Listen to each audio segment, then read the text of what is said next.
அதாவது முந்தானேத்து ஒரு ஸ்டேட்மெண்ட் அவர் விட்டார், அது ரொம்ப பாதிக்கப்பட்ட ஒரு ஸ்டேட்மெண்ட், கொச்சப்படுத்திட்டாரு. அவரோட குழந்தைய அவர் கொச்சப்படுத்தி ஒரு கேள்வி கேட்குறாரு.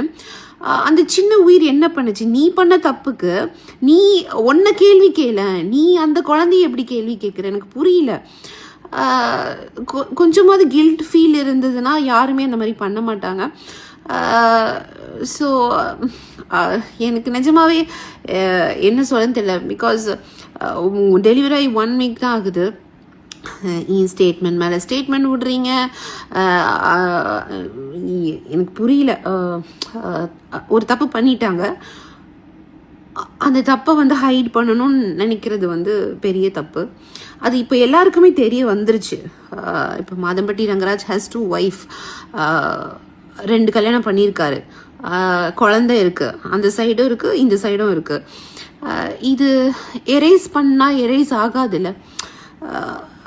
அந்த தப்பு நம்ம அழிச்சிடலாம்னு நினச்சா அது இது காலம் ஃபுல்லாக கண்டினியூ ஆகிட்டே தானே இருக்கும். இது அவரோட வாரிசு. ஸோ அது மாற்ற முடியாதுல்ல. ஸோ கொச்சப்படுத்தாதீங்க, அவ்வளோதான் நான் சொல்வேன்.